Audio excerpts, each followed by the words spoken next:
भूमध्य रेखा के महत्व के बारे में पढ़ा है और प्राचीन काल में उस रेखा पर चिदंबरम, नटराजन मंदिर जैसे रहस्यमय स्थान कैसे स्थापित किए गए थे।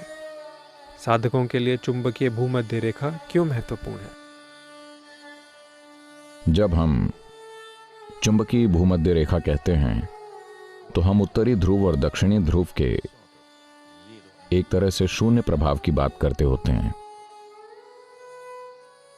चुंबकीय भूमध्य रेखा यानी कि न तो उत्तर के और न ही दक्षिण के खिंचाव का आप पर अधिक असर है।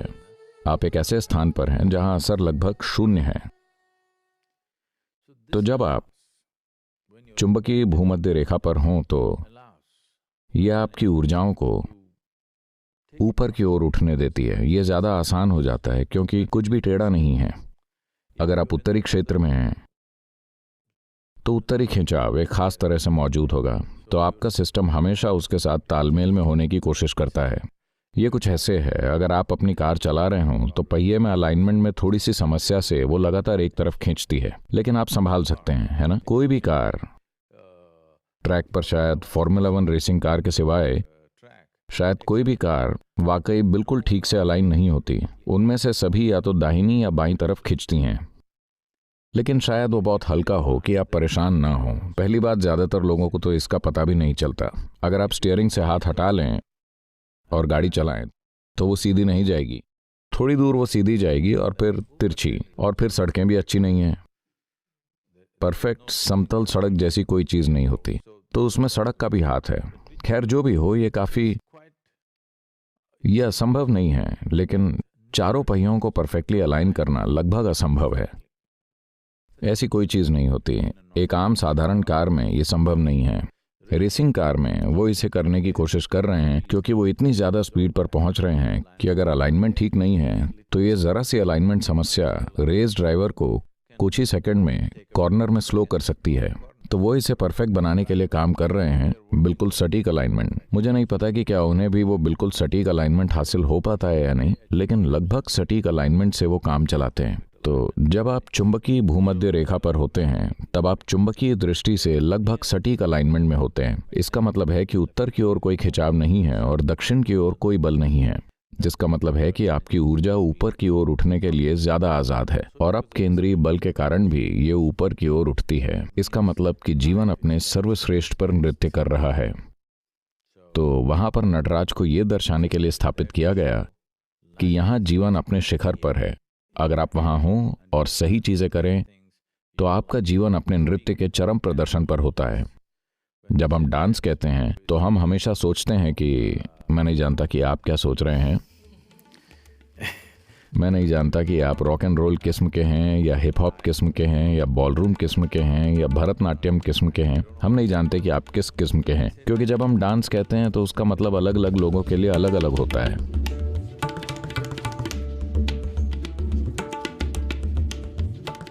तो मुख्य रूप से नृत्य का मतलब उल्लास है। अदाओं के साथ ये और वो करना, ये नृत्य नहीं है, ये बस दिखावा है। नृत्य का मतलब उल्लास है। जीवन अपने सर्वश्रेष्ठ पर है।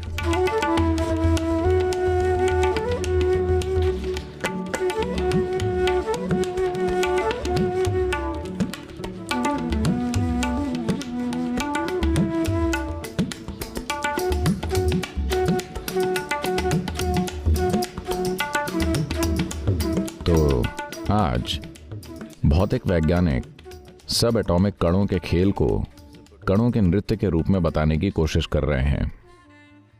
और आपको पता है, सर्न के सामने नटराज की मूर्ति को स्थापित किया गया है।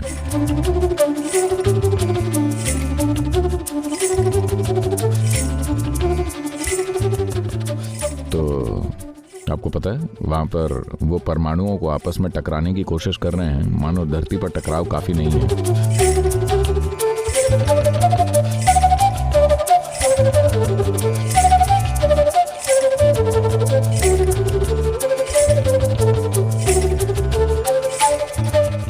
So that is indicative of the dance of subatomic particles which makes the whole existence happen the way it ये is. सब एटॉमिक कणों के नृत्य को दर्शाता है, जिससे पूरा अस्तित्व वैसे घटित होता है जैसे वो है। तो क्योंकि वहाँ चुंबकीय बल शून्य है, तो दोनों तरफ से कोई खिंचाव या धक्का नहीं है, और उस अक्षांश पर काम कर रहे सबसे ऊंची अपकेंद्री बल के कारण करीब करीब ऊपर की दिशा में जीवन अपने शिखर पर होता है। और अगर आप अपने जीवन के साथ सही चीजें कर रहे हैं तो आपका जीवन बहुत उल्लासमय होता है।